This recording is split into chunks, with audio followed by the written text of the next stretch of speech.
All right, today we're cracking open a classic business problem to show you step by step exactly how a top consultant thinks.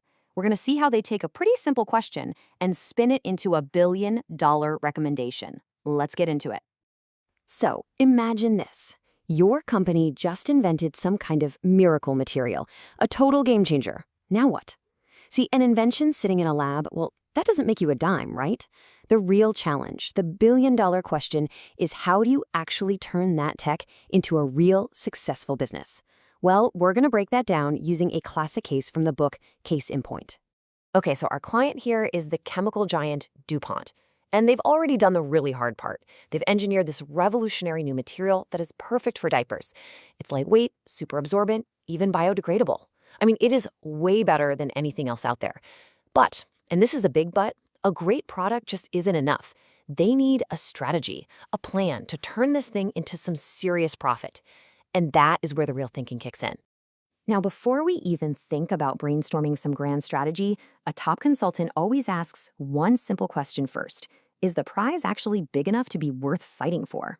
I mean, we have to put a number on this opportunity, because if the market's too small, even the best plan in the world is completely useless. So first job, let's figure out just how big the US diaper market really is. Okay, so how are we going to do this? We'll use a classic top-down approach. You can think of it like a back-of-the-envelope calculation. The goal here isn't to be perfect down to the last penny, right? It's all about being in the right ballpark, using some simple, logical assumptions. We're going to start with the entire population and just carve our way down to our target market. All right, step one. We start at the very top, the entire population of the US. Let's just use a nice round number, say 320 million people. Now, for an estimate like this, we're going to make a simple but really useful assumption that people are pretty much evenly spread out across an 80-year lifespan. So what does that mean? It means there are roughly the same number of 2-year-olds as there are, say, 72-year-olds. It makes the math way easier. Okay, so if you take that 320 million people and divide it by 80 years, that gives us about 4 million people for every single age group. Pretty straightforward. Now, kids are typically in diapers for what, about 4 years? From age 0 up to age 3. So we just take our 4 million people per year, multiply it by those 4 age groups, and bam, we get a target market of 12 million kids. So we've got 12 million kids. But how many diapers is that really? Let's translate that into actual product usage. We'll assume the average kid goes through maybe 5 diapers a day. But hold on, not everyone uses disposables, right? Some folks use cloth. So let's be conservative and say about 80% of parents go the disposable route. Okay, let's do the math. 12 million kids times 5 diapers times that 80%. That gets us to about 48 million disposable diapers used every single day. Wow. Multiply that by 365 and you get this absolutely massive number, just over 18 billion diapers a year. All right, last step in our calculation.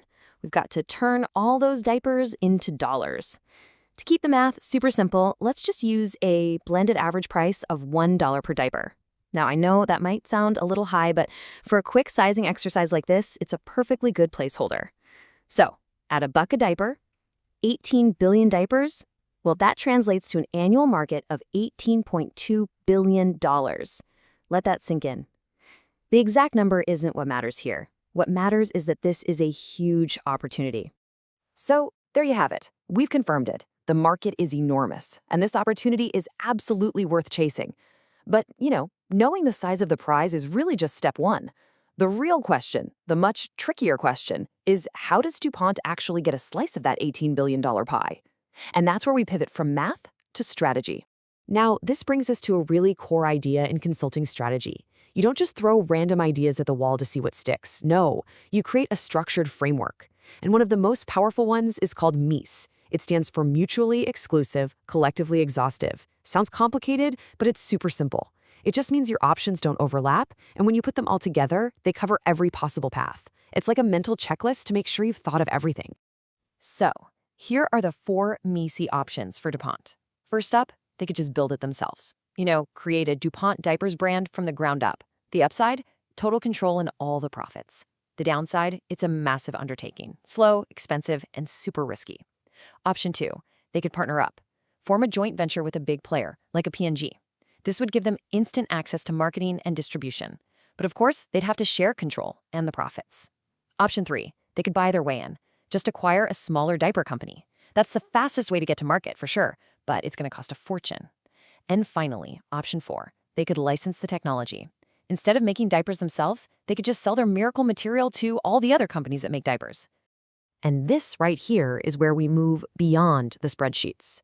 See, the best strategy isn't just about the financials. It's about a company's DNA. Who are they, really? Think about it. DuPont is a world-class materials science company. They're experts in the lab, in the factory. They are not experts in marketing to moms in the grocery aisle. So the real question is, do they really want to go head-to-head with giants like Procter & Gamble? Choosing a strategy isn't just a business decision. It's choosing an identity. So, let's recap. We've sized the market. It's huge. We've laid out the 4 distinct me-see options and talked through the pros and cons. Now comes a moment of truth. This is what a consultant gets paid for. You have to make a call. You got to put a stake in the ground and give a clear, confident, evidence-backed recommendation. And this question right here, this is the pivot point for the entire case. It completely reframes the problem. The goal isn't really to sell DuPont diapers. The real goal is to make a profit from the amazing material that goes inside the diapers. It's a subtle difference, but that one little distinction, it changes everything. You know, this reveals a top-tier consulting skill, listening for what's not being said. The client said they wanted to make a handsome profit, right? But they never said they wanted to win the diaper wars. Spotting that difference is the key that unlocks this whole puzzle. The real goal was always about profit, not about building a brand. So, the smartest, most logical recommendation has to be option 4, license the material. Why? Because it lets DuPont stick to what it does best, making incredible materials at a massive scale. It completely sidesteps all the huge risks and costs of trying to build a new brand from scratch.